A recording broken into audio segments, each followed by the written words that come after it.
Yasmin não ligar, não tem gravação. Cadê Yasmin?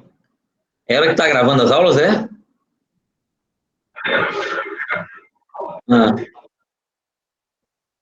Ah.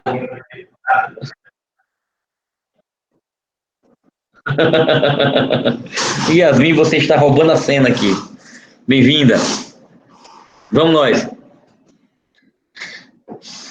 Pessoal, todo mundo alerta aí, respira fundo, que a gente vai dar uma pequena guinada agora no nosso curso, porque a gente sai de direitos e entra em garantias constitucionais, tá? Veja que a gente fala genericamente direitos e garantias fundamentais, como se estivéssemos falando da mesma coisa. Mas a gente já viu, desde o início do curso, que os direitos são enunciações declaratórias e as garantias são enunciações assecuratórias, no sentido de que as garantias visam dar efetividade ou efetivação aos direitos. Significa dizer que as garantias têm um caráter nitidamente instrumental. Elas são caminhos instrumentalizadores dos direitos. Não é? E aí o exemplo clássico de garantias fundamentais são exatamente os remédios constitucionais. Bem-vindo, Daniel. Apareceu para mim aqui agora. Os remédios constitucionais são típicos exemplos de garantia. Vocês vão escutar uma definição aqui, que vai se repetir muitas vezes, porque eu quero que isso fique fixo na cabeça. Os remédios constitucionais são instrumentos de direito processual constitucional. Se a gente fosse dizer de uma maneira mais simples, Thalita, os remédios constitucionais são ações. São ações que têm previsão, por exceção, excepcional, diretamente na própria Constituição. Por que eu digo que por exceção, elas têm previsão na Constituição? Porque, em geral, as ações são disciplinadas nas normas infraconstitucionais de natureza processual. Então, a gente tem um Código de Processo Civil, tem um Código de Processo Penal, tem um código, aspas, de processo do trabalho, que, na verdade, é a parte processual da CLT, não é um código propriamente dito, mas é como se fora, porque é um microsistema de natureza processual trabalhista, com aplicação subsidiária do CPC. Então, temos um conjunto de dispositivos infraconstitucionais, legais, de conteúdo processual, que se ocupam de processo, não é? Então, não é regra que a Constituição, ela própria, preveja ações que são típicas do direito processual. E por que o faz com os remédios constitucionais? Em razão da relevância dos direitos que são tutelados por meio deles. A Constituição estabeleceu com tamanha ênfase esses direitos que quis também já instrumentalizar esses direitos, dotando-os de mecanismos para sua efetivação. E os caminhos processuais constitucionais de efetivação, aqui já estamos falando dos remédios, definindo-os ao mesmo tempo, esses caminhos são mais céleres, mais enxutos do que a legislação processual comum. Então, isso responde a uma outra dúvida. Alguém pode pensar assim, professor, e por que a gente precisa ter remédios constitucionais se nós já temos instrumentos de direito processual para efetivar os direitos de maneira infraconstitucional? Já tem na lei as ações? Por que precisaria ter outra ação aqui com previsão constitucional? Veja, a previsão constitucional dos remédios visa estabelecer um caminho mais enxuto, de rito mais breve, para a tutela dos direitos fundamentais que são a ele relacionados. Então, a primeira ideia, remédios são instrumentos para a efetivação dos direitos fundamentais. E como eu estou dizendo que eles têm um nítido caráter processual de instrumentalização dos direitos, você já vai imaginar que vai encontrar na Constituição a previsão desses caminhos e vai ter que entender procedimentalmente como é que vai utilizar cada um deles. E eu acho que esse é um aspecto que eu considero muito importante que a gente faça aqui, porque já vai lhe dar uma familiaridade inicial com normas de direito processual e com procedimentos que visem a salvaguarda de direitos. A gente vai tentar ser o mais detalhado possível no estudo desses remédios para que a gente possa ter uma noção prática de como se impetra um remédio desse, a quem se dirige e que efeitos ele provoca e quem são as partes, etc.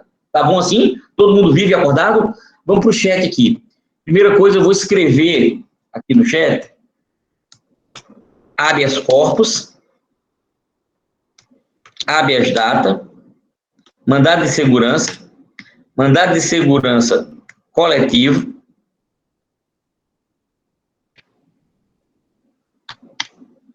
mandado de injunção e ação popular. Vê aí no chat se está todo mundo entendendo. Esses são os remédios constitucionais de natureza processual que a gente vai estudar aqui, que a gente vai definir, conversar, etc. Não é? São ações, então, que vão deflagrar processos para efetivação jurisdicional de direitos fundamentais. Tudo bem? Tranquilo? Agora, os remédios, eles têm um cabimento muito restrito, muito vinculado ao direito que por ele se visa salvaguardar. Por exemplo, a gente vai começar a nossa conversa falando de habeas corpus. Você vai falar de habeas corpus, você vai pensar em liberdade no plano físico, liberdade de locomoção, a liberdade de deambular, a liberdade básica de ir e vir e ficar, permanecer, não é? Então, o habeas corpus só cabe para tratar disso. Não vai utilizá-lo como recursos contra pena de multa num processo penal ou recursos contra alguma decisão que lhe foi desfavorável em algum tipo de processo. Não, o habeas corpus tem um nítido caráter de instrumento para a tutela da liberdade. Aí, habeas data, vai pensar em dados, vai entender que, na verdade, não são quaisquer dados, são dados relacionados à intimidade do indivíduo, porque ele é um mecanismo de tutela também da honra, intimidade, vida privada. E aí, o habeas data vai coligar os dados com a tutela da honra, intimidade, por meio da obtenção desses dados. Por que é que a gente pode pensar assim? Porque a dicção é para o impetrante ou sobre a pessoa do impetrante, dados referentes à pessoa do impetrante. Então, a gente vai conversar muito mais sobre isso já já. O mandado de segurança protege direito líquido e certo, não amparado por habeas corpus ou habeas data. E aí a gente vai ter que tentar delimitar o que é direito líquido e certo. E o não amparado por habeas corpus ou habeas data dá um caráter supletivo à previsão do mandado de segurança. Mandado de injunção, quando a falta da eficácia de uma norma constitucional decorrer da inexistência de norma regulamentadora.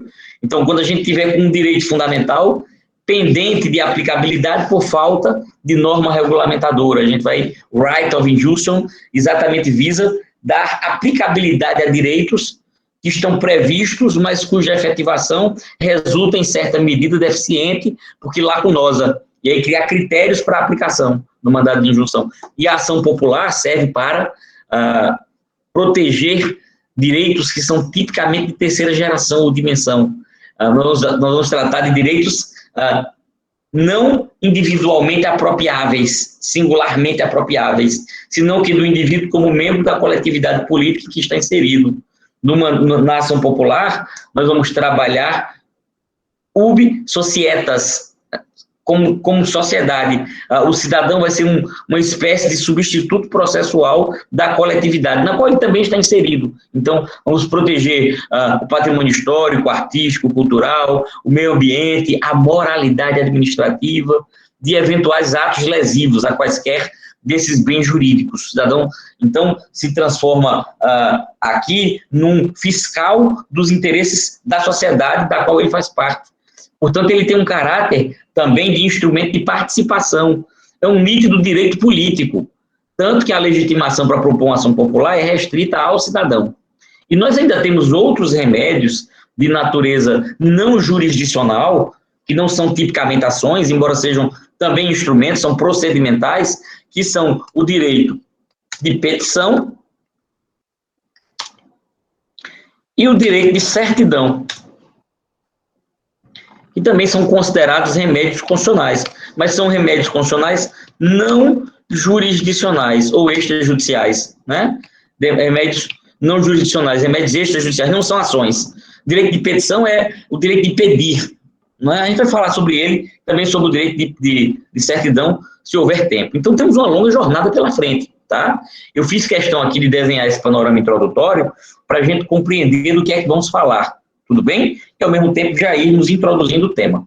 A gente começa com habeas corpus. O que é um habeas corpus, pessoal? O que é um habeas corpus?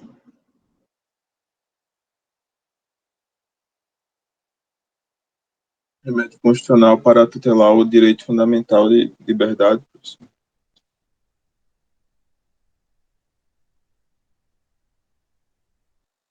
Perfeito, um excelente ponto de partida. Quem mais? O que é um habeas corpus, pessoal?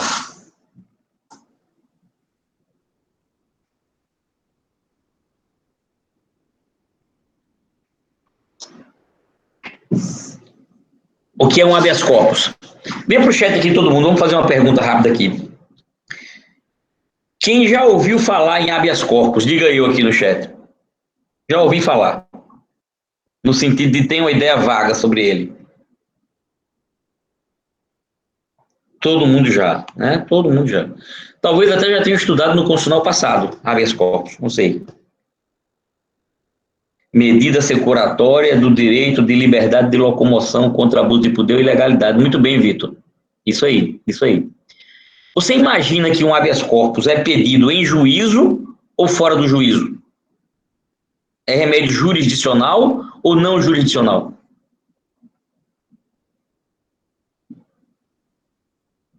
Jurisdicional, muito bem. Qualquer pessoa pode fazer, não é isso, Luciano? Qualquer pessoa pode fazer, Gedelando, qualquer pessoa. Você é advogado, qualquer pessoa que tenha capacidade possa fazer. Isso, perfeitamente, meu amigo, exatamente.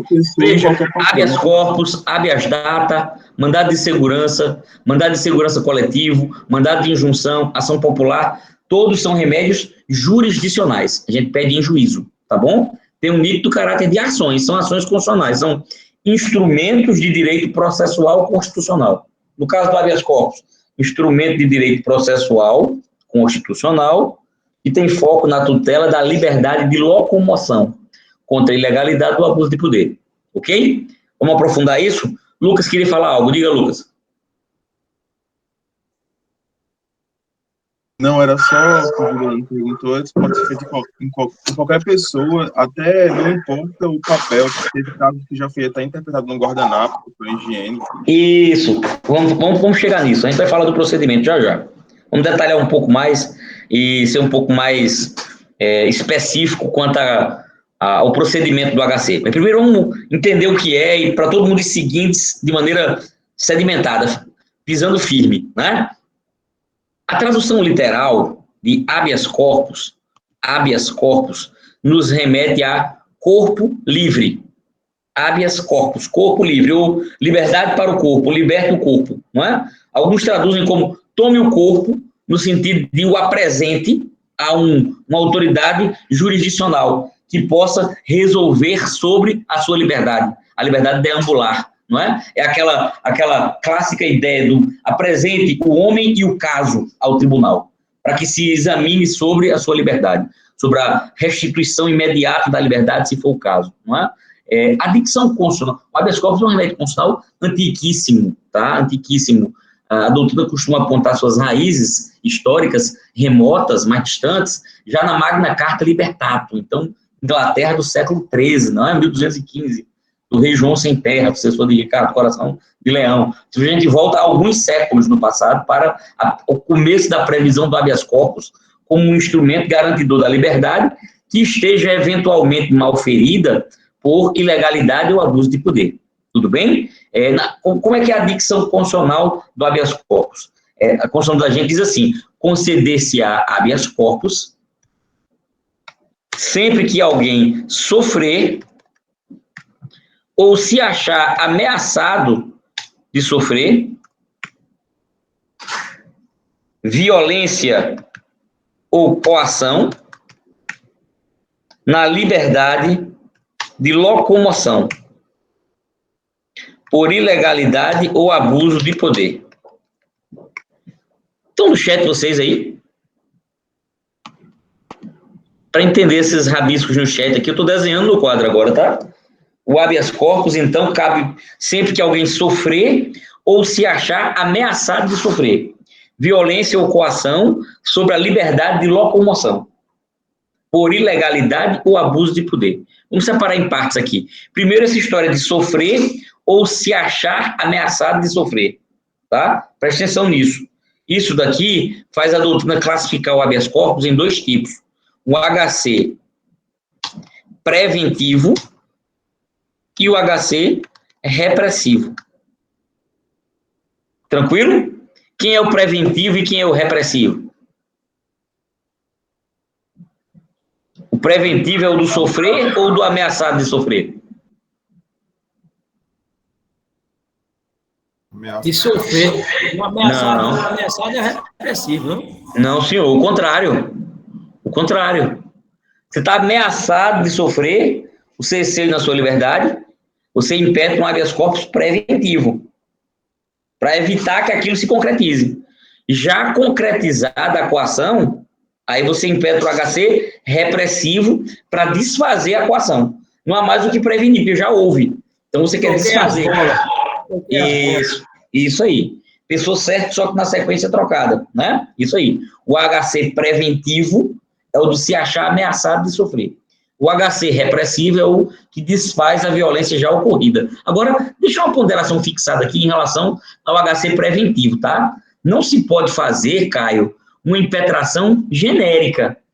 Vou entrar logo com HC preventivo, porque se eu for ser preso por qualquer coisa, aí já evita logo. Não é assim, não. Aí eu ando fazendo muita coisa errada, eu estou dirigindo embriagado, eu dei uma tapa no cidadão ali atrás, eu esculhambei uma pessoa ali na televisão, eu fiz um não sei o quê, não é? Eu andei sonegando imposto, eu estou cometendo um crime ambiental, eu fiz isso, aquilo, outro. Eu tenho aqui uns 18 possibilidades de ser preso. Eu vou entrar logo com HC preventivo, porque se alguém for reclamar de qualquer coisa dessa, não me prende. Claro que isso é absurdo, não é assim. Né? O HC preventivo tem que ser restrito a uma situação concreta que represente perigo na liberdade de locomoção. Tá? E esse perigo tem que ser injusto. Você esteja sujeito a eventualmente sofrer um abuso de poder, uma ilegalidade sobre a liberdade de locomoção, apta a ser evitada pela justiça antecipadamente, antes de ela ocorrer. Tudo bem? Você recebe no HC preventivo, normalmente, uma ordem liminar que evita que se concretize determinado ato coator que iria prejudicar a sua liberdade em certas circunstâncias, em certo contexto, não é? E que não lhe protegem absolutamente nada contra outras circunstâncias diversas daquelas que ensejaram a impetração. Você não recebe uma carta branca, você não vira uma espécie de tranca-rua perdoado genericamente, não. Tá bom? Diga, meu amigo Gidelano. Nesse caso, foi o caso do ministro da Saúde, quando foi convocado para a CPI do Senado, entrou com um habeas corpus preventivo para evitar a prisão dele. Aí o ministro concedeu a liminar, dizendo que ele podia ir e ele não tinha direito de pedir a sua prisão. Foi isso? Exatamente, meu amigo. Esse tem sido um exemplo clássico. É um dos mais visíveis exemplos de aplicação do HC preventivo, tá? Em geral, quando há convocações, Lucas, só um minuto, já lhe falo, já lhe escuto. Em geral, quando há convocações, na condição, seja na condição de depoente, seja na condição de testemunha, a pessoa impetra um HC preventivo para tentar garantir o seu direito ao sigilo e ao privilege against self-incrimination, para que ele possa garantir o seu direito de não precisar se auto-incriminar ao responder as perguntas, e não seja preso por essa razão. Talvez eu teme, eventualmente, ser apertado no depoimento e, eventualmente, utilizar o seu direito ao silêncio e ser apontado por algum membro da CPI como um desacato, ou como um falso testemunho, ou algo que o valha, e aí pedir a prisão em flagrante, que poderia ocorrer. Né? CPI não pode prender ninguém, salvo em flagrante. Então, o HC preventivo deixa claríssimo esse direito, seja do depoente, seja da testemunha, e impede que haja prisão por esse motivo, tá? O que não significa, por exemplo, que o camarada terminou o depoimento, entre em discussão, por exemplo, com um parlamentar, e ao sair agride fisicamente alguém ali no plenário. Você vai poder ser preso em flagrante, mesmo com HC preventivo. Entenderam o que eu estou falando? Da amplitude da proteção conferida por um HC preventivo?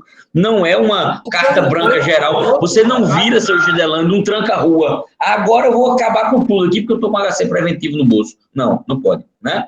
O novo que ocorreu, que o cara tirou, que não tinha nada a ver com o habeas corpus que foi concedido pelo... Exatamente. Ele não está isento de ser preso por quaisquer outras razões, tá bom? Lucas ia falando. Pois não, meu amigo? Na época da CPI, que um depoente conseguiu um HC para não ser preso. Só que aí ele subentendeu que ele poderia ficar lá calado, não responder nenhuma pergunta, mesmo se não incriminasse ele. Aí a CPI recorreu ao ministro, que concedeu, para ele dar a interpretação correta, que ele tinha que responder as perguntas na parte tocante que ele não fosse incriminado. Exatamente. Eu diria até que nem era necessário voltar ao ministro para isso. O CPI poderia interpretar e já aplicar, forçando a aplicar corretamente, porque não existe um direito a omitir fatos sabidos na condição de testemunha, tá? Só aqueles que você tenha dever legal de guardar sigilo ou que possam incriminar você próprio ou algum rol de parentes, de situações que a lei também lhe protege o direito de não ser obrigado a incriminá-los.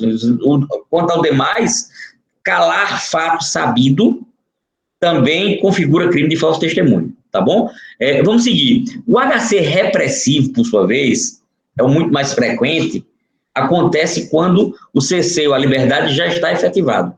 Então, você ataca prisões ilegais por meio de um HC, tá? Nem se fica falando HC repressivo, se fala só habeas corpus mesmo, já se sabe que até porque essa diferença ela é meramente didática. Deixa eu dar um exemplo aqui para vocês entenderem. Imagine alguém que está temendo ser preso indevidamente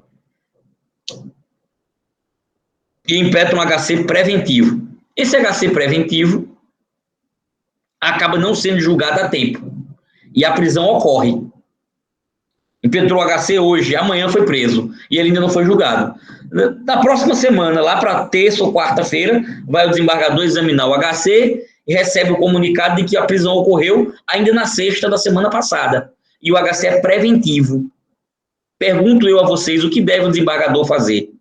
Julga o HC preventivo, de toda forma, mesmo já tendo sido efetivada a prisão, ou vai entender que, após a impetração, ocorreu a prisão, tornando-se, portanto, impossível evitá-la, o que faz com que o HC preventivo perca o seu objeto de maneira superveniente.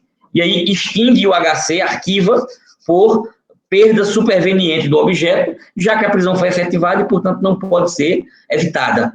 Eu vou fazer isso no chat aqui. Eu vou dizer aqui assim, ó. Opção 1, quero que todo mundo vote, tá? Julga. Opção 2, perda de objeto. Arquiva. Todo mundo entendeu? O HC era preventivo. Só que antes de ser julgado o seu mérito, a prisão ocorreu. Foi muito rápido, a prisão ocorreu, não houve tempo. Impetrou hoje, amanhã foi preso. Pronto, daqui a 3 dias, quarta-feira que vem, ou quinta-feira que vem, vai julgar. E aí verifica, epa, esse HC é preventivo. Ele está pretendendo evitar uma prisão. A prisão já ocorreu. Então, ocorreu uma perda superveniente de objeto e arquivo. Essa é a opção 2. A opção 1 seria, não, a prisão ocorreu, mas não tem mais como evitar. Mas mesmo assim, vamos dizer sobre ela nesta ocasião. Não é? O HC preventivo permanece útil, deve ser julgado, opção 1, ou perdeu o objeto porque não há mais como evitar e a pessoa terá que entrar com repressivo. Essa é a opção 2. Já escuto, Cecília. Primeiro todo mundo vota. 1 ou 2, galera, bora? Todo mundo vota. 1 ou 2? Vamos, pouca gente, ainda tem gente que não votou. Tem 39 eleitores aqui, eu não tenho 39 votos não, vamos votando. Votos brancos, nulos ou indecisos, é a opção 3.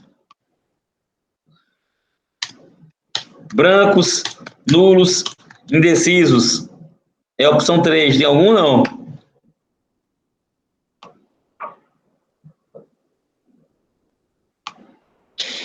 Todo mundo votando no 1, excelente, muito bem, galera, isso aí, é isso aí, muito bem, não é?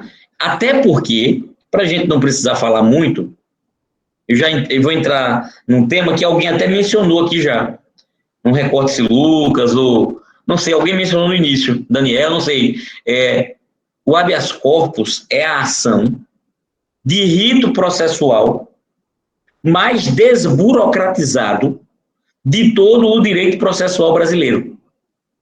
Ou seja, a ação que tem um rito mais simples, mais desburocratizado, mais sem requisitos formais, mais sem burocracia de todo o nosso direito processual, seja civil, seja penal, seja trabalhista, é o habeas corpus, ok? Então, aqui não é lugar para formalismo, aqui não é lugar para ser rigoroso processualista, não. Aqui é lugar para se fazer imediata tutela da liberdade se ela estiver ferida.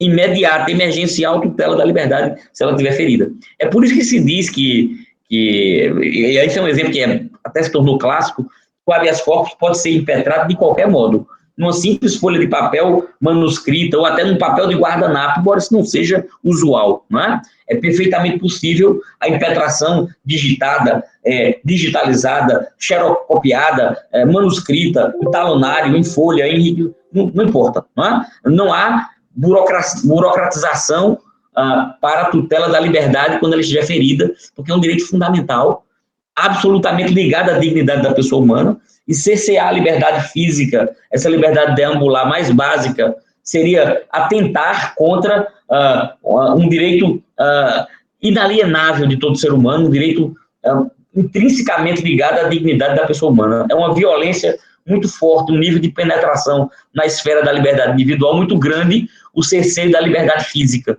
Por isso, a desburocratização para a confecção e impetração do habeas corpus, tá? Claro que, na prática, isso não é adequado, pessoal. O certo é fazer uma petição correta, expondo com clareza os fatos, fundamentando bem o pedido, etc., para aumentar as chances de ter uma tutela expedita, uma tutela rápida da liberdade de locomoção do sujeito, né? Tanto para que se possa evitar o mais prontamente possível que haja a configuração da ordem prejudicial à liberdade, quanto para, se for o caso, que se desfaça de imediato os efeitos deletérios dessa ordem violadora da liberdade. Agora, dizer que por já ter sido efetivada a prisão, e portanto não há mais como evitá-la, por isso deve-se arquivar o HC preventivo, é uma violência, é um absurdo, não é? O Estado estará utilizando a sua própria ineficiência como fundamento para ter mais ineficiência em seguida. Não é? Dizer, nós já que não podemos evitar, nada podemos fazer. Não, já que não podemos evitar, pelo menos que desfaçamos o quanto antes os efeitos. Que cessemos imediatamente os efeitos daquilo que já não devia nem ter ocorrido. Não é? E não podemos deixar isso para o minuto seguinte, ou para a hora seguinte, ou para o dia seguinte, ou para a semana seguinte, ou para... Não, muito menos exigir que a parte faça mais algo. A parte não pode ter sobre si transferida a responsabilidade pela ineficiência ou lentidão na tutela que já foi inicialmente buscada contra a prisão indevida que se quis evitar por meio do HC preventivo, ok? Então, todos estão corretíssimos, a opção 1 seria a certa. Tenho Cecília na frente e depois Vitor. Pois não, Cecília? Acho que o senhor já respondeu. Eu vou perguntar se o HC preventivo pode ser convertido em repressivo.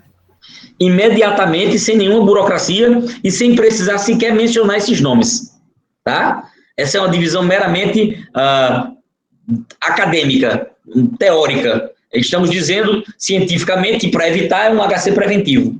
E quando já ocorreu, o HC é do tipo repressivo, porque a dicção constitucional menciona o sofrer e o se achar ameaçado de sofrer. Mas isso produz muito pouca consequência quanto à necessidade de intervenção estatal. Em um ou em outro caso, o Estado tem que dizer a prisão é legal, mantida. A prisão é ilegal, desfaça imediatamente, sem burocratizar essa tutela. Tá bom? Sem formalismos nesse campo, que são completamente descabidos. Ok? Vitor.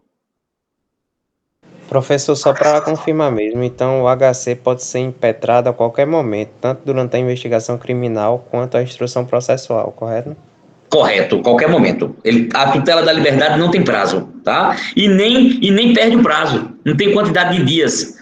Foi preso hoje, se entrar amanhã, 5 dias, professor, 10 dias, 15 dias, 30 dias, não tem prazo, tá? Enquanto sobrevier uma situação de ilegalidade ou abuso de poder sobre a liberdade física de alguém, é virtualmente cabível a impetração do HC, ok? Daniel.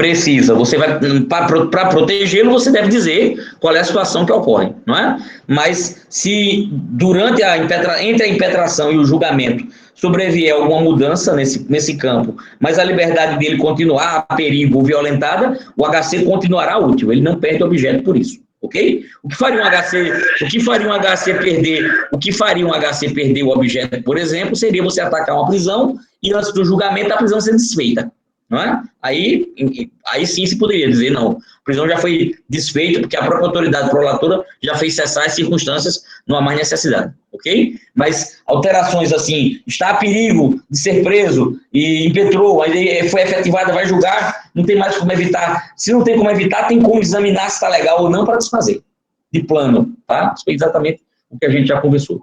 Em relação à terminologia, você falou ali paciente, achei importante. Vou pegar o gancho na sua remissão aí ao paciente para falar das partes do HC, tá? O HC tem impetrante, paciente, impetrado e Ministério Público. Ok? Ministério Público, parte anômala, parte atípica, porque, na verdade, o Ministério Público está como custos legis. O Ministério Público não é propriamente parte, mas é um interveniente obrigatório, ó. Interveniente obrigatório no HC. Vamos falar de cada um. Quem é o impetrante do habeas corpus? O impetrante olha que definição que eu vou dar, você vai até achar uma definição meio redundante, meio rasa, mas é isso, Caio. Para ficar claro, né, Lucas? Assim, ó, o impetrante é aquele que impetra. Pronto. Quem é aquele que impetra? O impetrante. Só isso, você precisa saber, né? O impetrante do HC é o autor. O impetrante é o autor. O impetrante é o que impetra no sentido de ser o que requer. É aquele que requer o habeas corpus. É aquele que pede. Ok? Tranquilo? Não vou ficar mudando o sinônimo, então posso dizer, o impetrante é aquele que impetra o HC, não é? Porque o impetrante é aquele que pede o HC, é aquele que formula o pedido de HC, de concessão de um HC, é aquele que requer, é aquele que busca obter na jurisdição uma ordem de habeas corpus, tá bom? Esse é o impetrante. Então, é o que está no polo ativo da relação processual. Agora, crucial anotar aí que esse impetrante pode ser o próprio paciente ou qualquer pessoa em favor do paciente. Então, a essa altura já está ficando claro para a gente quem é o paciente também, além de ficar claro quem é o impetrante, não é? Veja, para isso não... Tem muita gente que confunde isso, tá, pessoal? E é uma confusão que pode ser facilmente evitada. A gente vai evitar aqui, não é? Vai evitar aqui. Vem cá. O paciente, olha que definição boa, modéstia à parte, não é? O paciente é aquele de cuja liberdade se trata. Pronto. Paciente. Aquele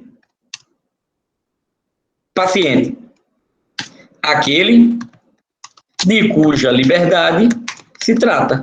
Pronto. Não é? Então, quem é que está preso? Quem é que está ameaçado de ser preso? João. João é o paciente.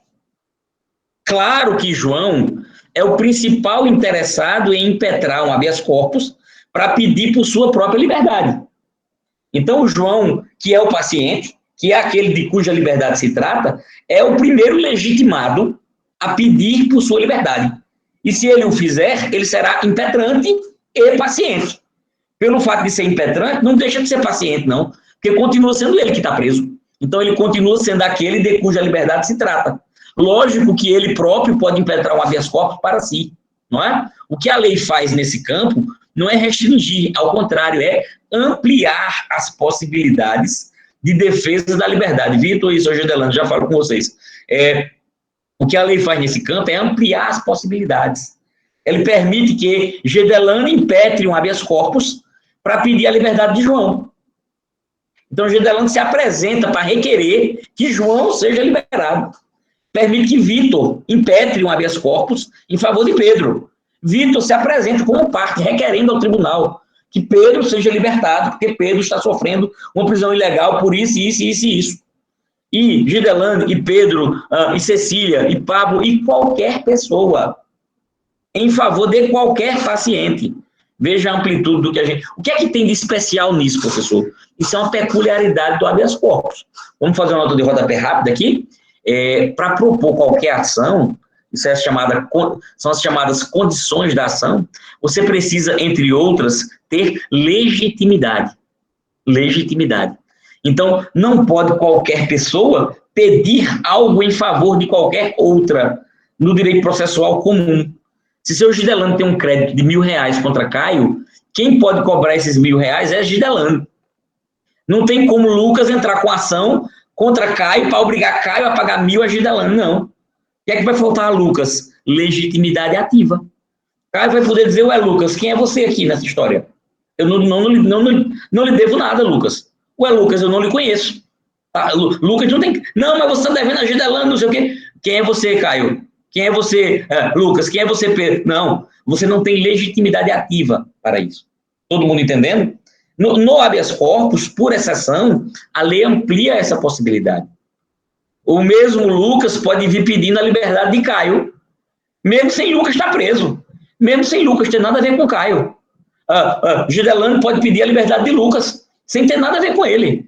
Caio pode pedir a liberdade de Gidelane, ou de Vitor, não importa. Qualquer pessoa pode impetrar um HC em favor de qualquer outra. Todo mundo entendendo? Tá claro? O mais comum é que o próprio paciente impetre um habeas corpus a seu favor. Mas qualquer pessoa poderá fazê-lo. E quando eu digo qualquer pessoa, é qualquer pessoa mesmo. Aqui incluída pessoa física, pessoa jurídica, pessoa menor de idade, estrangeiros, etc. Qualquer pessoa. E por que qualquer pessoa, de novo? Professor, a ampliação é muito grande, até um menor, até um estrangeiro, até uma pessoa jurídica, sim, porque, repito, o HC é o remédio constitucional que tem rito mais desburocratizado de todo o nosso direito processual. Então, a desburocratização começa já na exigência de legitimidade ativa. A gente admite que qualquer pessoa possa impetrar. Tá? Agora, veja que confusão absurda é você pensar que o paciente necessariamente será diferente do impetrante. Não, porque o paciente, claro, é o primeiro que poderá impetrar. Não é assim? Se ele é o principal interessado, em tese, presumidamente, na defesa da sua própria liberdade. Então, ele poderá impetrar. Daniel pode pedir um HC em favor de um desconhecido? Perfeitamente, Daniel. Tranquilo, tá? Deixa eu falar primeiro com o Vitor e com o Gidelane, que já levantaram. Diga, Vitor. Professor, eu queria saber, porque eu lembrei que, se eu não me engano, as pessoas jurídicas não podem ser pacientes, né? Mas elas podem impetrar. Se tem mais alguma exceção... Perfeitamente, Vitor. Não, você resumiu bem. É isso aí. Ela não pode ser paciente porque ela não tem liberdade de deambular, não tem liberdade de locomoção, tá? Mas ela pode ser impetrante pedindo em favor de um paciente. Quem quer que seja o paciente, tá bom? Gidelane. Eu só ia pegar dele para dizer que acontece demais, às vezes, nas penitenciárias, os presos que estão lá, aí a justiça esquece o tempo, eles mesmos, tem presos que gostam de estudar, começam a frequentar a biblioteca da penitenciária e começam a estudar o Código Penal, e ele mesmo impede o mandato, o habeas corpus dele pedindo, fazendo as alegações que já era para ter sido solto há muito tempo, e aí consegue a sua liberdade, em virtude de esquecimento até da própria justiça. Isso acontece demais nas penitenciárias do Brasil. É isso mesmo, pegando a deixa que o senhor falou. É verdade, meu amigo, muito bem. Pronto, você deu, inclusive, um bom exemplo, porque o excesso de prazo torna a prisão ilegal. Você está no excesso no cumprimento da pena, a partir do momento que terminou sua pena, a prisão já está imediatamente ilegal. Não há nem solução de continuidade nisso. O preso mal defendido ou cujo caso foi mal verificado pode estar preso por mais tempo do que necessário e teria direito, sim, a impetrar um habeas corpus. Qualquer familiar dele, qualquer amigo dele, qualquer estranho, um jovem que está fazendo uma extensão universitária descobre essa situação, vai lá e impetra. Não há nenhum tipo de exigência restritiva da legitimação ativa para a impetração do HC. Ok? Escrevi isso aqui, eu acho que não, tentei escrever, mas não foi nada, né? Não há nenhuma restrição, nenhum requisito especial para para configurar a legitimidade ativa para a impetração de um HC, seja em favor de si próprio, seja em favor de quem quer que seja. Periculum in mora, não é isso, Lucas, mas está ligado a isso, tá? Periculum in mora é uma qualificação, é um requisito que se exige para o deferimento de liminares em qualquer tipo de processo, qualquer ação, tá? Liminar vem de in limine, que é de início, imediatamente. E para que se peça que o Estado dê uma ordem imediata, ou seja, uma ordem in limine, uma ordem já no começo, é preciso que haja periculum in mora. O que é periculum in mora? É o potencial ofensivo da circunstância. No caso do habeas corpus, o periculum in mora é presumido já, né? Está sempre presente, porque a prisão é algo que é extremamente perigoso. Demorar a julgar sobre uma liberdade tem muito periculum in mora porque causa danos irreparáveis à pessoa do paciente, ok? Então, são dois os requisitos básicos para a concessão das liminares, que são as decisões de maneira antecipada, tomadas já no início do processo, num juízo de aparência, num juízo perfunctório, superficial, não é? Imediato pela urgência da situação. É o periculum in mora e o outro é o fumus boni iuris. Fumaça do bom direito, aparência do bom direito, e é periculum in mora, tá? Assim, ó, de perigo, tá? Periculum in mora. E o fumus boni iuris, que é o juízo de aparência do bom direito. Se você entra com um HC e pede uma liminar, mas quando se vê seu caso, tá todo com cara de errado, apesar de ser sempre urgente julgar, aparentemente não vai ser deferido. Se não vai ser deferido, não deve ser antecipada proteção nenhuma a você. Então, do seu relato, resulta uma aparência de que você tem razão. Eita, parece que prenderam esse cara erradamente mesmo. Não posso deixar ele preso esperando, não. Concede-se a liminar, de imediato. Todo mundo entendendo? Tá claro? Então, fumus boni iuris periculum in mora para deferir as liminares. Cabe liminar no habeas corpus, professor? Perfeitamente possível. E, em geral, é requerida a liminar, que é a imediatidão na devolução da liberdade, o que é perfeitamente cabível sempre quando que ela estiver cerceada de modo indevido, cerceada de modo injusto. Ok? Tranquilo? Todo mundo acordado aí? Vamos seguir? Vamos lá. Quem é, então, o paciente? Aquele de cuja liberdade se trata. Quem é, então, o impetrante? Aquele que pede a libertação do paciente, podendo ser o próprio paciente ou qualquer pessoa em seu favor. Detalhe que também é uma peculiaridade do habeas corpus. O impetrante, para requerer o habeas corpus, não necessariamente precisa constituir advogado. Não precisa constituir advogado. O que é que isso tem de excepcional, professor? Em regra, para mover uma ação, para propor ou contestar uma ação, só os advogados têm a chamada capacidade postulatória. O ius postulandi. Estou tentando digitar isso aqui, pessoal. Ius postulandi. Ou capacidade postulatória, tá? Típica dos advogados. Quem são os advogados? Bacharéis em direito, devidamente inscritos na Ordem dos Advogados do Brasil, que estejam no pleno exercício de sua capacidade profissional. Só esses podem propor ações no direito processual em geral. Há algumas exceções, entre as quais, destacadamente, o habeas corpus, que é uma ação que pode ser impetrada, um requerimento que pode ser formulado em juízo, sem precisar constituir advogado para tal. É até comum que, quando o paciente constitua o advogado pedir em nome próprio pela libertação do seu paciente. Ok aí? Então, Gedelano está preso, Deus o livre, o proteja, e aí corre a família dele e me pede, me contrata como advogado para impetrar um habeas corpus para ele. Eu vou lá como advogado e peço como impetrante, Marcos Alencar, brasileiro, advogado, etc., OAB tal, como impetrante, peço a liberdade de Gedelano. Quem estarei sendo eu? Impetrante. Quem estará sendo Gedelano? paciente. Isso pode fazer, porque qualquer pessoa pode impetrar. É muito comum, então, que o advogado impetre usando o seu próprio nome. Eu não gosto muito dessa técnica, porque eu acho que ela gera uma certa confusão entre a posição da parte e a posição do advogado. O advogado não deve ser a parte. O advogado é aquele que fala pela parte. Então, no caso de Gedelano me contratasse como advogado para impetrar um habeas corpus para ele, eu pediria em nome dele um habeas corpus para ele. E eu assinaria a peça como advogado do impetrante. Ok aí? Ou eu pediria em nome do filho dele, ou da esposa dele, ou do irmão dele, ou de quem me pediu que impetrava, João de Oliveira Pereira, irmão de Gedelano, não é? E quem seria eu nesse processo? O advogado do impetrante.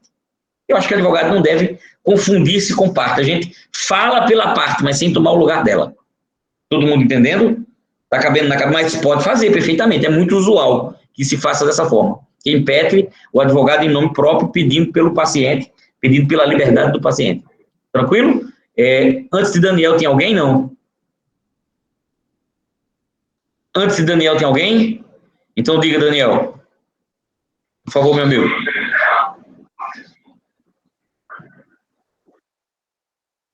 Precisa. Advogado precisa de procuração. Tá? Como o habeas corpus, pessoa física comum não pode, só pode no habeas corpus impetrar. Tá?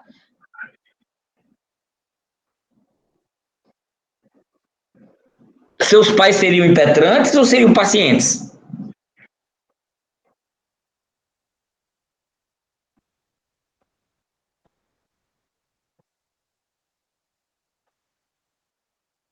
Não pode. Não pode. Não pode. Só um advogado. Só um advogado, tá? Você pode impetrar em seu nome um habeas corpus para eles. Qualquer pessoa pode. Por isso que eu perguntei se eles são os pacientes. Qualquer pessoa pode impetrar um habeas corpus em favor de qualquer outra, tá? Pronto, tranquilo. Mas você não pode falar no nome deles sem ser representante legal deles em juízo. Ok? Tá bom. Diga, Daniel. O senhor já disse bem explícito que todas as pessoas, mas me surgiu uma dúvida e eu vou fazer essa pergunta. E o senhor Pois não. Existiria exceção, exemplo, para quem tem algum cargo público, por exemplo, que é magistrado, não pode pedir um habeas corpus ou não? Ou todas as pessoas podem? Não tem nenhuma exceção. Qualquer pessoa pode, tá?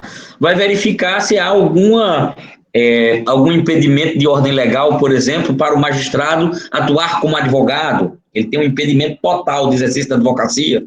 O membro do Ministério Público tem um impedimento total para o exercício da advocacia, tá? Mas a condição de parte impetrante não é incompatível, não. Qualquer pessoa pode. Tá bom, meu amigo? Um magistrado não pode ser advogado do irmão numa ação de cobrança, ou da esposa numa ação de divórcio, ou do primo numa ação de uso capião, ou do outro na defesa do próprio processo penal, fazer defesa prévia, fazer o júri, não pode atuar como defensor. Nem membros do Ministério Público, nem membros da magistratura, eles têm uma incompatibilidade total, não pode advogar para nada, né? A nenhum tipo. Mas a posição de parte impetrante do HC, qualquer pessoa pode ter, tá bom? Oi, Pablo. Professor, o senhor falou que o advogado, para ele poder propor uma ação de habeas corpus, ele precisa de capacidade postulatória, né? Não, é o contrário, na verdade. Eu falei que advogado tem capacidade postulatória. E que, normalmente, para entrar com ações, é necessária essa capacidade postulatória. Por isso, as pessoas precisam constituir advogados para proporem as ações.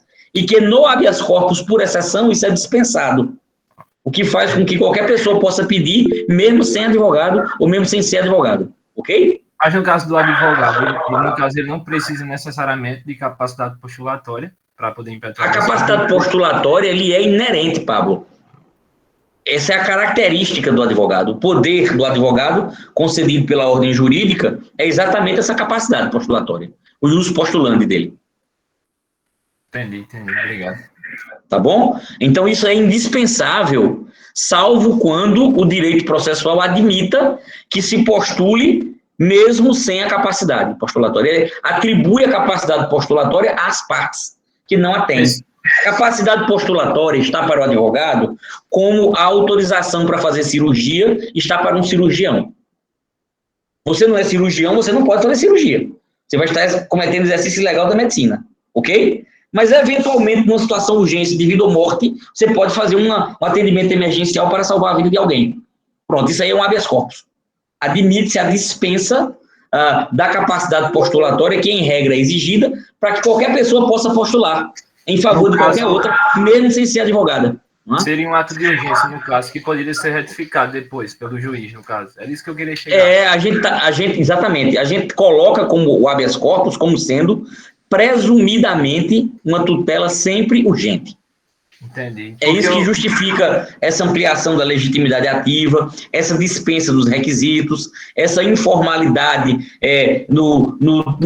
na tramitação e na confecção. Tudo isso é por dizer a liberdade é um bem extremamente urgente que precisa ser imediatamente protegido, imediatamente tutelado pelo judiciário. Entendi. Obrigado. Tranquilo, meu amigo. Vitor. Professor, eu vou fazer uma pergunta que, dependendo da resposta, ela vai levar a outra. Tranquilo. É possível travar um processo com habeas corpus? Não entendi sua pergunta. É possível fazer o trancamento de um processo com habeas corpus? O trancamento de um processo. Na verdade, não é bem o trancamento de um processo.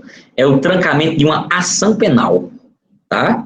Isso é possível, mas é bem excepcional, viu? Porque a ação penal pode representar um perigo à liberdade de locomoção.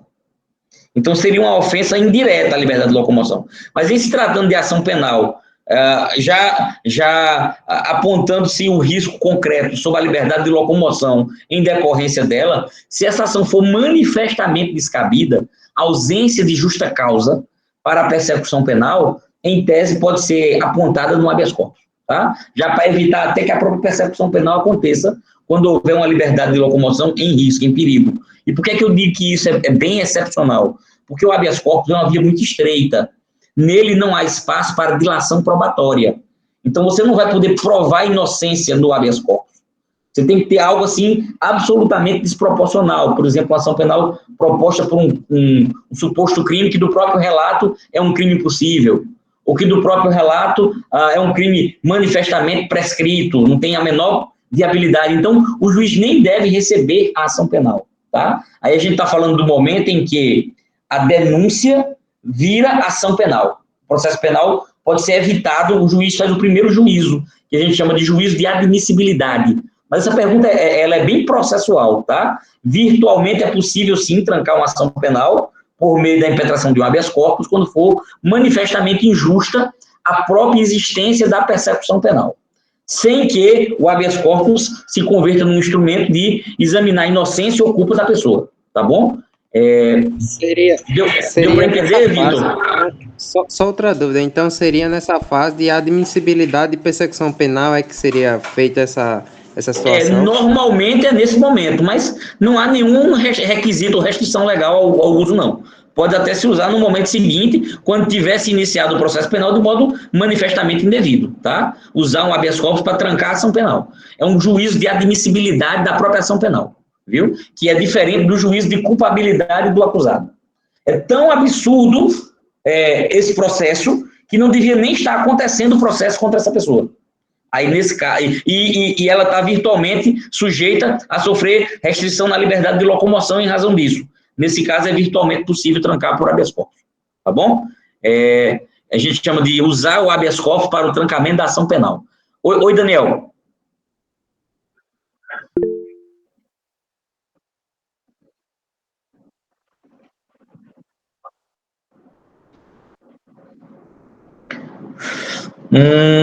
Tá muito aberta a sua pergunta. Muito aberta.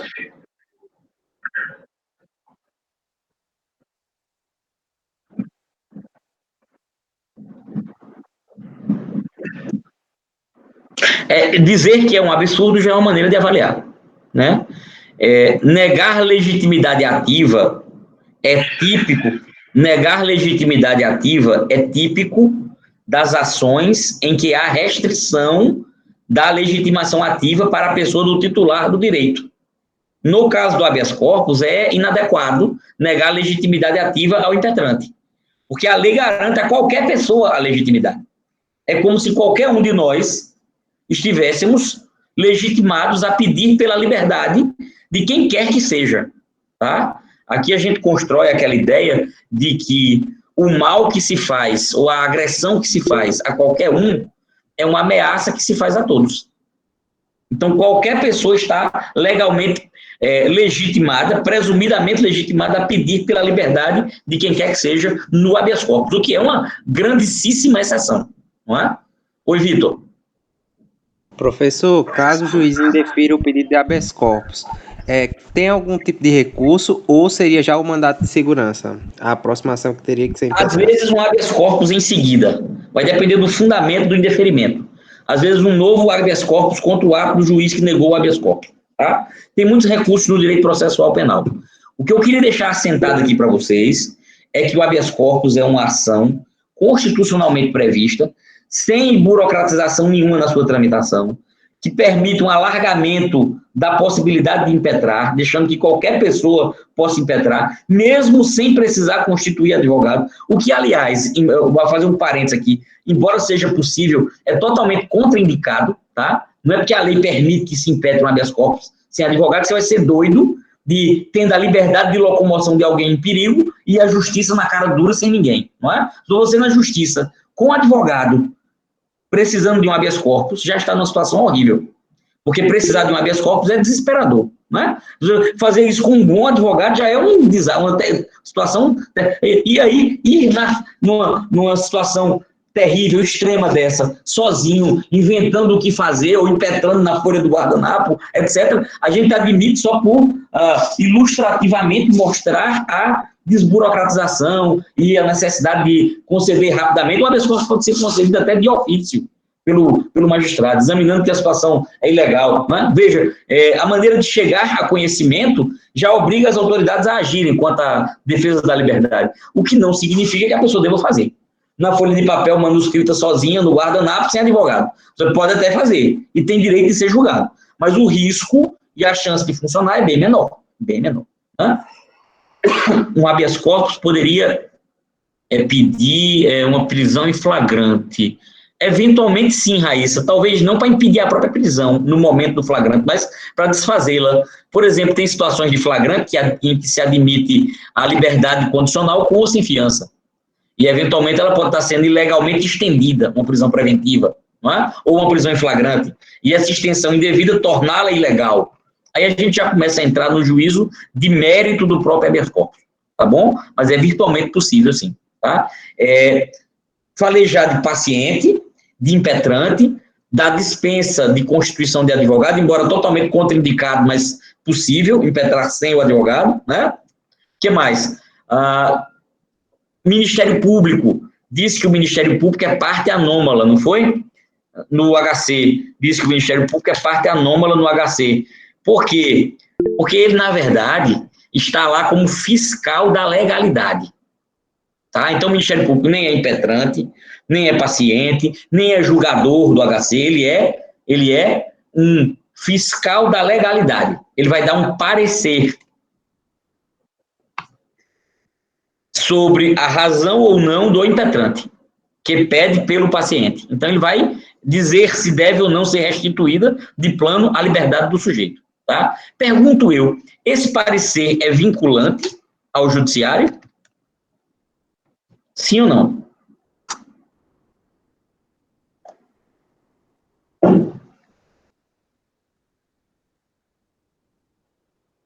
Esse parecer é vinculante ao judiciário, sim ou não?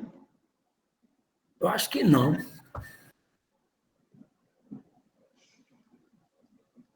Muita gente dizendo que sim, muita gente dizendo que não.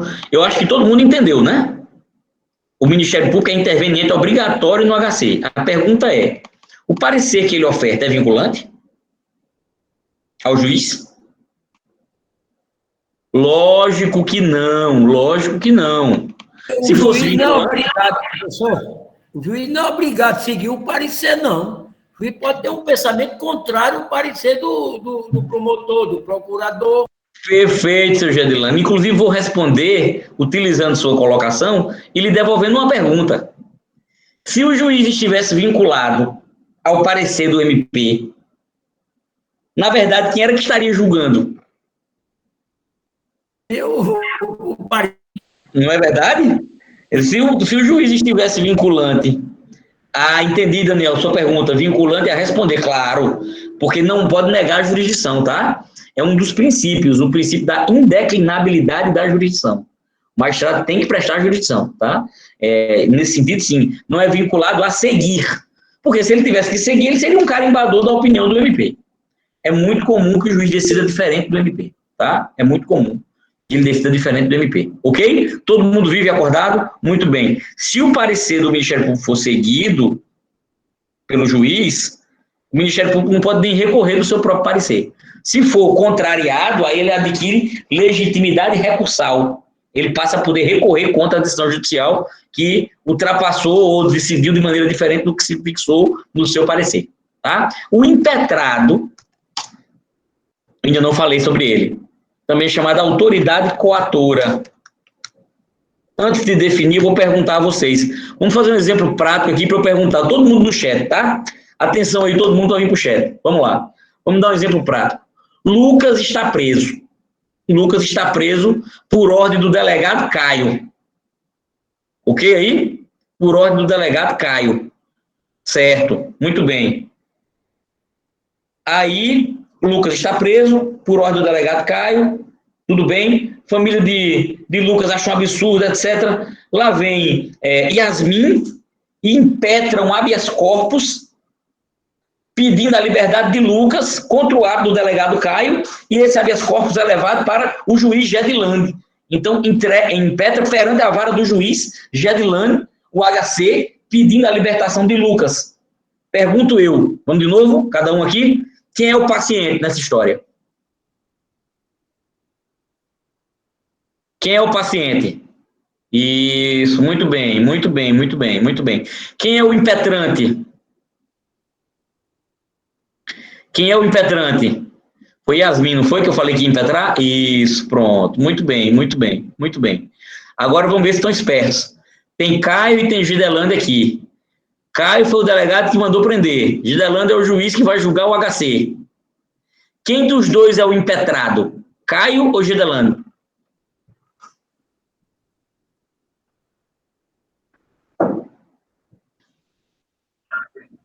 Gidelândia é o juiz.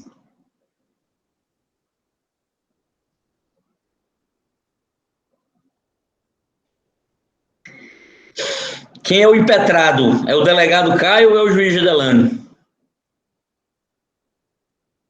Caio está ali só pensando, Ferreira, está ali matutando, ainda não respondeu. Gidelândia também não respondeu. O senhor é impetrado ou não? É o senhor ou é Caio? Tá achando bom ser o juiz, aí tá aí caladinho, só responde nos autos, professor, né? Só responderei nos autos, aguarde, não é? E aí? Pessoal, acordem aí, pessoal, acordem aí. Muita gente falou, uns acham, outros não acham, etc. O impetrado é Caio. O impetrado é Caio, tá? Ele é o impetrado ou a autoridade coatora. Caio, tá? Por que é Caio? Porque o impetrado ou autoridade coatora é aquele sob cujas ordens o paciente se encontra com sua liberdade cerceada. Repare, a gente não está examinando o cerceio da liberdade do paciente para dizer se ela está correta ou não. Então, a gente está examinando a correção ou não do ato de Caio que restringiu a liberdade do paciente. Não é lógico? E quem é Gidelândia nesse processo, professor? Não foi impetrado lá na vara dele? Foi. Mas isso não faz com que o ato dele seja examinado, não. É ele que está examinando. Ele não é parte no HC. O juiz não é parte. Não é parte. Ele é o competente para julgar. Autoridade competente para julgar, somente. Eu escrevi competente para julgar de uma maneira linda aqui. Eu acho que é a guerra da Ucrânia aqui o negócio, tá? Talvez, né? Ele é a autoridade competente para julgar. Ele não é o impetrado. O impetrado é Caio. Ô, professor, mas eu já vi uma vez que impetraram um habeas corpus contra o juiz. Ah, se impetrar um habeas corpus contra o juiz, aí o impetrado é o juiz. Detalhe, nesse caso já não será ele que vai julgar. Um habeas corpus impetrado contra o ato do juiz deve ser impetrado no tribunal. Aí o desembargador do tribunal que vai examinar o HC não vai, por isso, virar impetrado, não. O desembargador será a autoridade competente para julgar e o juiz será o impetrado. Se for o juiz que mandou prender, é o ato dele que vai ser examinado. Então o delegado Caio já saiu de cena, não é ele. Ah, professor, mas foi o delegado Caio que foi cumprir a ordem. Ele levou a polícia lá e prendeu. Ah, foi? Ele levou a polícia lá e prendeu, mas por ordem judicial.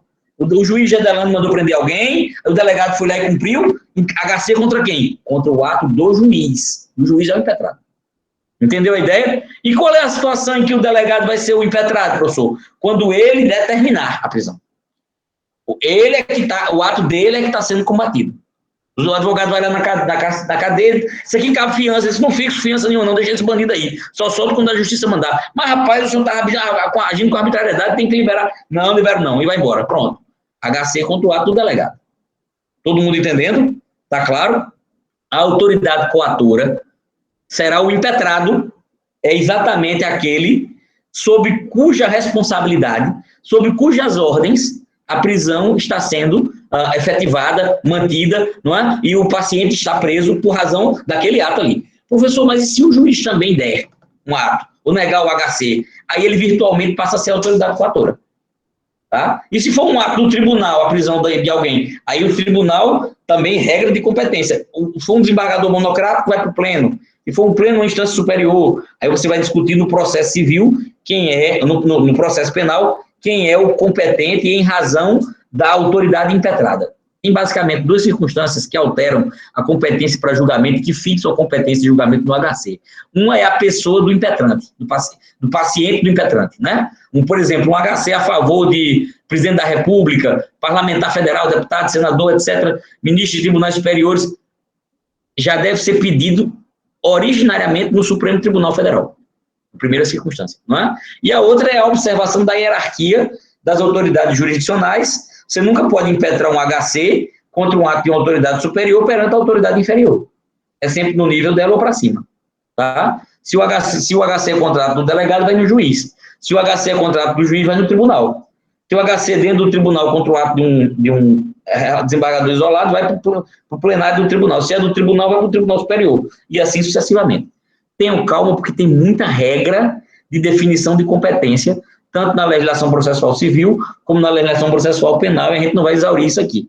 Portanto, é que vocês tenham noção de como se forma. Tá bom? Professor, se for um delegado da Polícia Civil, o HC é no juiz estadual.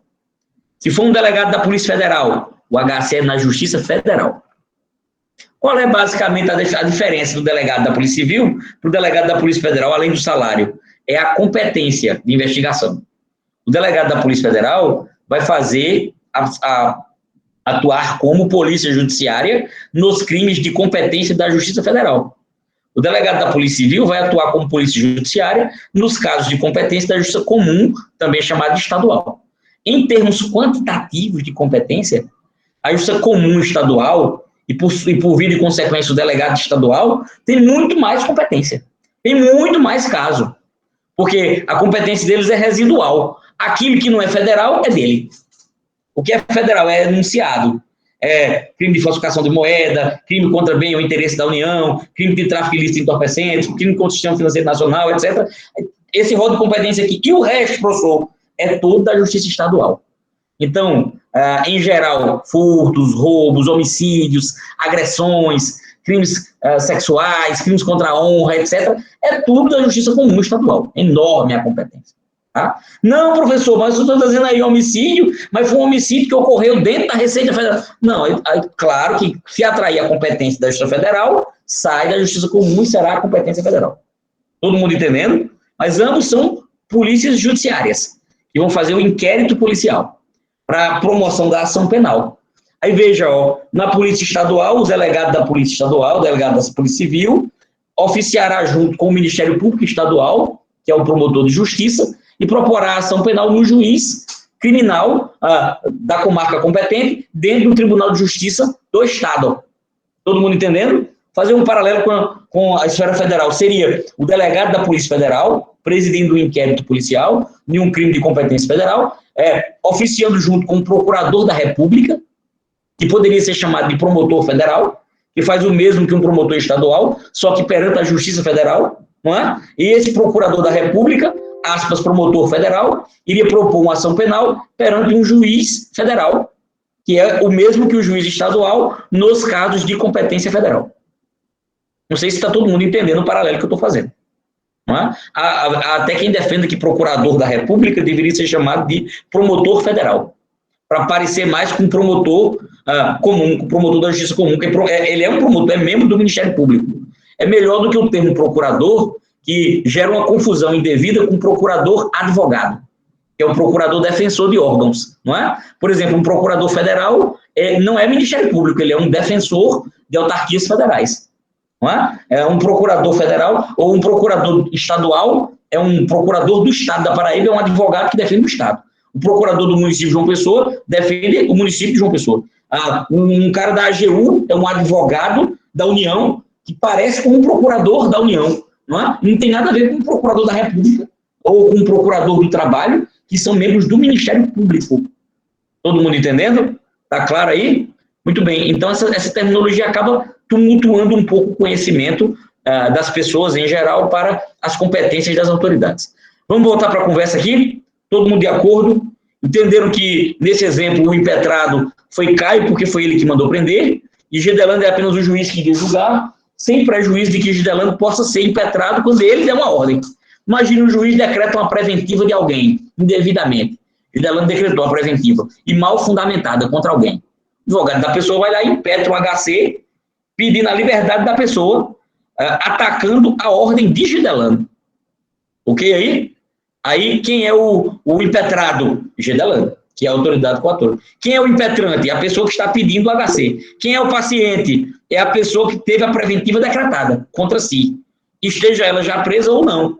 Não é? Ela é o paciente. É aquele de cuja liberdade se trata. E quem será a autoridade competente para julgar? Nesse caso, como o Gedelando é juiz, será o tribunal ao qual ele está ligado. Ok? Se for um juiz do trabalho que fez isso, vai para o TRT. Se for um juiz estadual que fez isso, vai para o TJ. Se for um juiz federal que fez isso, vai para o TRF. Tranquilo? Todo mundo entendendo? Muito bem. Daniel.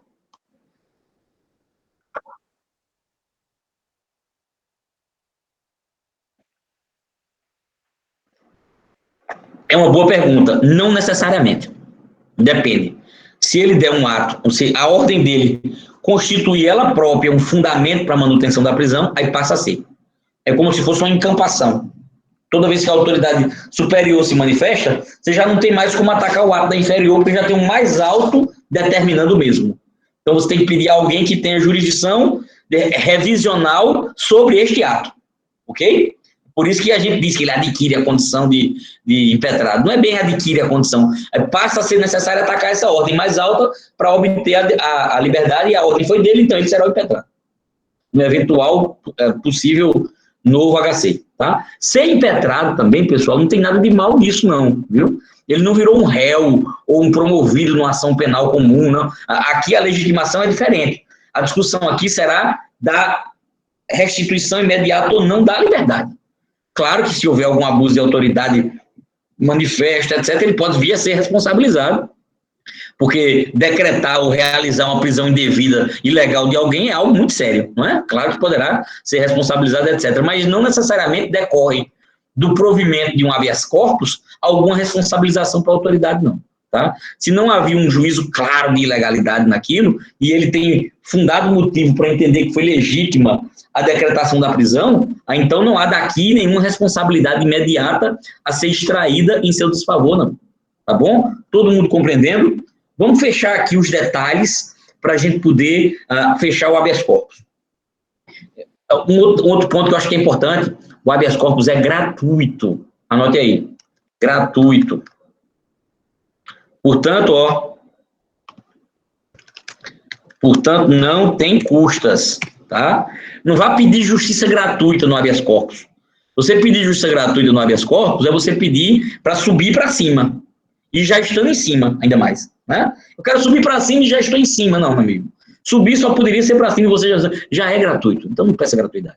Não depende de pobreza, riqueza, nada. Não tem custas. Ah, professor, mas eu ouvi dizer que o habeas corpus de fulano de tal foi caríssimo, R$1 milhão, 5 milhões. Não. Uma coisa é a gratuidade das custas judiciais, que é garantida pela Constituição. Outra é a eventual contratação de um profissional para confeccionar e impetrar um habeas corpus. Aí é uma relação contratual particular. Tá? Não há que se ingerir na relação entre parte e advogado do ponto de vista contratual. É o mesmo que você fazer um juízo de valor sobre quanto cobrou um cirurgião plástico para fazer uma cirurgia. E para a mesma cirurgia, haverá inúmeras diferenças de valor, não é? Por N critérios que vão causar a valoração do serviço do profissional contratado, tá bom? Isso não tem nada a ver com a gratuidade das custas. E se a pessoa não puder pagar, professor, o advogado contratado, ela terá que buscar uma gratuidade e uma assistência jurídica integral e gratuita que ultrapassa a mera dispensa das custas e que está a cargo da Defensoria Pública, que é quem faz a tutela em juízo, não é, como advogado dos necessitados, daqueles que tenham situação de hipossuficiência e não possam custear a defesa por advogado particular. Tranquilo? Todo mundo vive acordado aí? Muito bem, acho que conversamos muito sobre habeas corpus, não é? Eventualmente você aí pode impetrar um habeas corpus para alguém. Não recomendo isso não, mas já sabe o que está fazendo.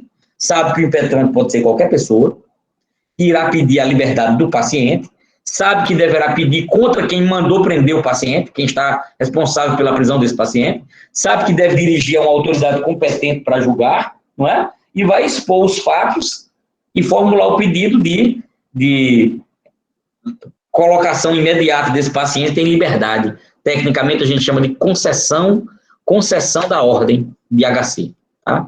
Concessão da ordem de HC. Ok? Muito bem, muito bem. Habeas data. O que é um habeas data, pessoal? Eu falei que habeas data é uma ação... Vou até escrever isso aqui. Habeas data. A tradução literal seria dados livres. Ou livre acesso aos dados. Aí alguém vai lá e pensa, então, se tiver alguma informação que eu precise saber e que estão me sonegando, eu vou impetrar um habeas data. Veja como é natural pensar assim, Lucas. Você quer saber informações sobre um processo de licitação que houve na Prefeitura Municipal de João Pessoa para reforma de um grupo escolar. Foi contratado uma empresa para reformar o grupo escolar e você quer acesso a isso aí. Quem foi essa empresa, quanto foi o contrato, qual foi o serviço realizado, qual foi o valor. Você vai lá na Secretaria de Administração e requer essas informações todas sobre a obra tal, especifica e pede a cópia integral do processo. Pergunto a vocês todos aí. Usei Lucas no exemplo, mas pergunto a todos. Você tem direito de obter essas informações na prefeitura, sim ou não? Com o habeas data, não. Tá. Eu quero saber se você tem direito de obter as informações. Vai lá requerer e quer saber. Professor, o direito tem. Agora, comumente, eles não dão informações. Aí o cara tem que pegar um habeas data. É isso que eu quero... É isso que eu quero esclarecer, senhor Gedelano. Exatamente. Venha cá. Vamos lá. Você tem direito, como cidadão, de obter essas informações ou não tem? Não estamos falando do habeas data ainda, e já estamos. Tem o direito de informar. Não paga imposto? Você quer saber quanto foi que o Estado da Paraíba gastou no contrato tal para fornecimento do fardamento escolar do ano tal para a rede estadual de educação. Quanto foi que gastou na merenda escolar no mês de janeiro de 2021? Você quer saber quanto foi a contratação da oficina que prestou serviços de manutenção da frota de ambulâncias do Estado? Tem direito ou não? Direito, mas o habeas data não é um remédio para ser usado nesse caso. Isso, Lucas, vamos na sequência. Muito bem, Raquel. Portal da Transparência faz isso, professor. Portal da Transparência deveria fazer isso, não é? O princípio da publicidade garante esse direito, que é instrumento indispensável para a fiscalização indispensável para a fiscalização. Esse acesso é um direito fundamental de informação e de informação linkado à moralidade administrativa. Tá? Assim, então, isso é um direito inalienável, linkado à própria publicidade dos atos administrativos e à moralidade administrativa. Ok? Ponto. Não é? Ponto. E se for negado, professor, então eu entro com habeas data? Não. O habeas data não cabe para isso. Ué, professor, mas não é livre acesso aos dados? É, mas não a quaisquer dados. São dados referentes à pessoa do impetrante. O habeas data tem um cabimento restrito à tutela da honra, intimidade individual. Os dados são direito meio de defesa do direito fim, que é a honra, intimidade do indivíduo. Olha se você entende aqui tudo que eu escrevi. Olha se entende. Mas, professor, e por que essa restrição? Porque a Constituição o pensou assim. A Constituição o pensou assim. Não é? A Constituição colocou para obter ou retificar informações referentes à pessoa do impetrante em bancos de dados públicos ou de caráter público. Na verdade, o habeas data foi criado na Constituição de 1988. Vou lhe contar os detalhes que o livro não conta. O habeas data foi criado na Constituição de 88. A gente pode dizer que ele é uma das muitas cicatrizes deixadas pelo período de ditadura militar, Caio. Que as pessoas vêm hoje a querer negar até a existência dele, ou recolocar, ou recontar a história, né? Veja, o habeas data foi criado pelo Constituinte de 88 para dizer que qualquer pessoa tem direito de saber aquilo que se está registrando sobre ela, em qualquer banco de dados, em quaisquer banco de dados, públicos ou de caráter público. Tem direito inalienável de saber, e mais do que de saber, tem direito de forçar a retificação. Para forçar a retificação também é cabível.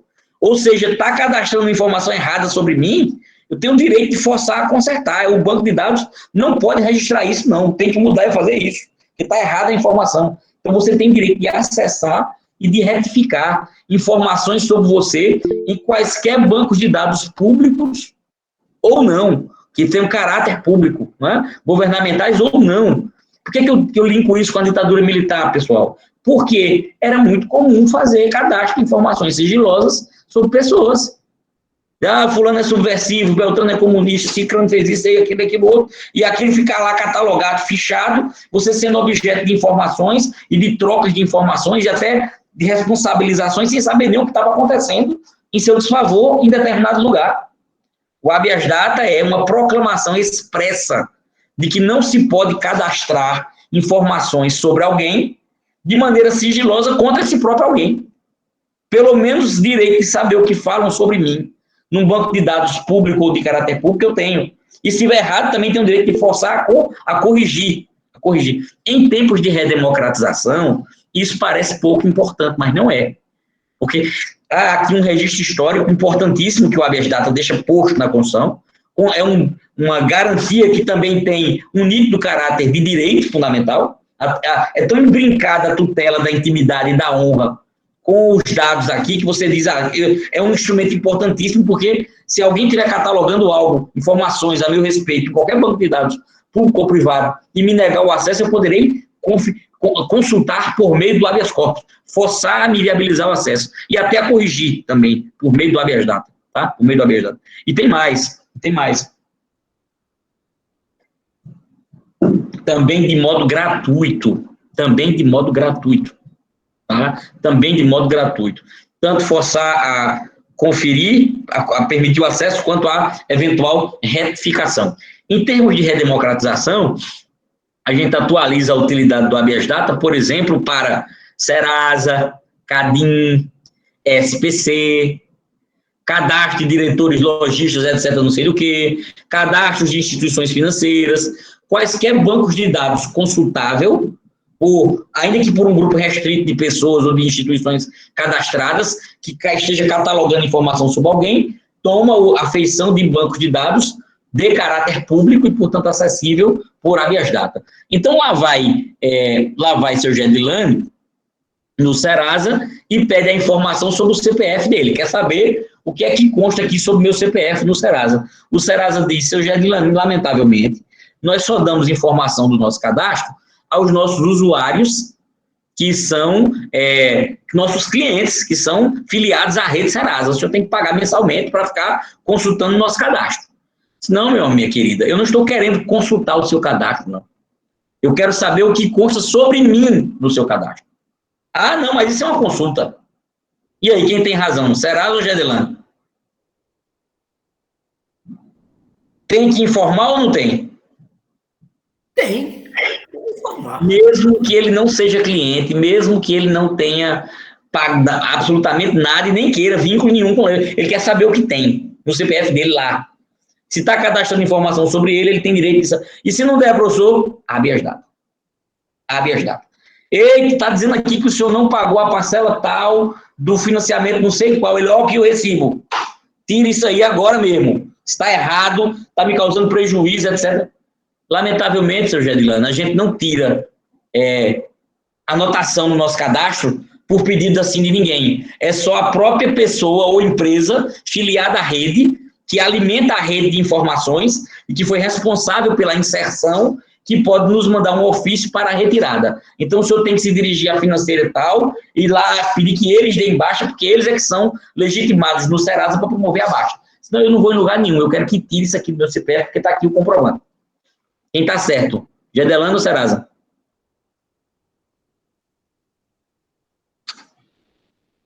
E se não fizer, professor, a retificação, ele também pode, por habeas data, obter essa retificação. Cabe para o acesso e ou a retificação. Todo mundo entendendo? Ah, professor, então deve ser muito usual, muito prática essa circunstância, deve ocorrer muito. Não acontece tanto, porque atualmente as pessoas estão preferindo mover essas ordens de acesso ou de retificação de informação errada em bancos de dados, já acumulando com pedido de indenização por dano material e ou moral. E essas ações de indenização por dano material e ou moral podem, no curso dela, se pedir liminarmente a retirada indevida do nome, não é? E no HC, no HD, no habeas data, não se pode fazer pedido de indenização. O habeas data não é uma ação para indenização por dano material, nem por dano moral, nem cobrança, absolutamente. É só a questão do acesso ou da retificação das informações. Ah, professor, então acabou que ficou um pouco menos útil, sim. Quando a Constituição previu, a gente não tinha liminares no direito processual para retirada imediata de nome.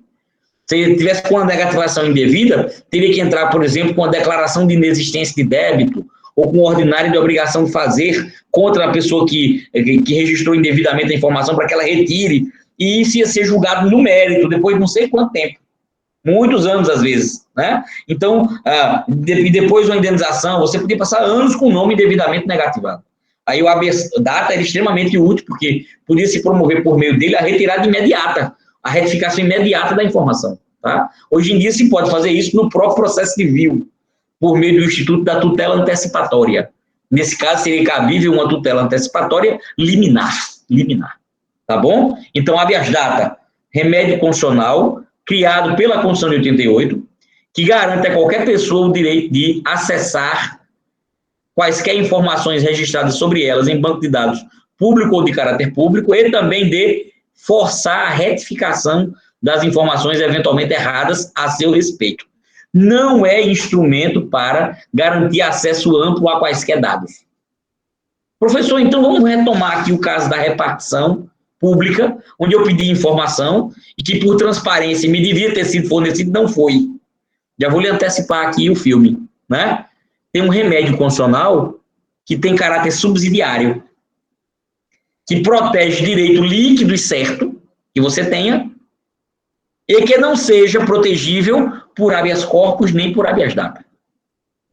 Em geral, os direitos líquidos e certos que nós temos em face de autoridades públicas ou de alguém no exercício de atribuições do poder público, que são autoridades coatoras, e que eventualmente sejam negados, não facultados, e não seja caso de corrigir por habeas corpus, nem de corrigir por habeas data, desafia um remédio, que é especificamente destinado à proteção dos direitos líquidos e certos.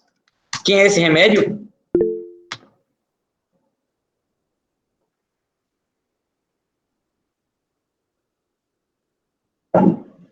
É o chamado remédio heróico, o mandado de segurança. Cuidado, ó, mandado de segurança, tá? Porque estou chamando sua atenção. Mandado de segurança. Porque se você escrever mandato, você está lascado ó, aqui. É mandado, ó, um D, viu? Se você der mandato de segurança, é mandato, você está lascado, ó, é mandado, ó, um Deodó. Ok, meu amigo? Todo mundo vivo e acordado por aí? Muito bem. Mandado de segurança é um remédio importantíssimo, de cabimento muito amplo e que vai merecer bastante atenção nossa. E exatamente por esse motivo é que nós vamos deixar para tratá-lo, assim como também o mandado de segurança coletivo, no nosso próximo encontro, se Deus assim nos permitir. Foi um grande prazer estar com vocês. Um abraço carinhoso para todos.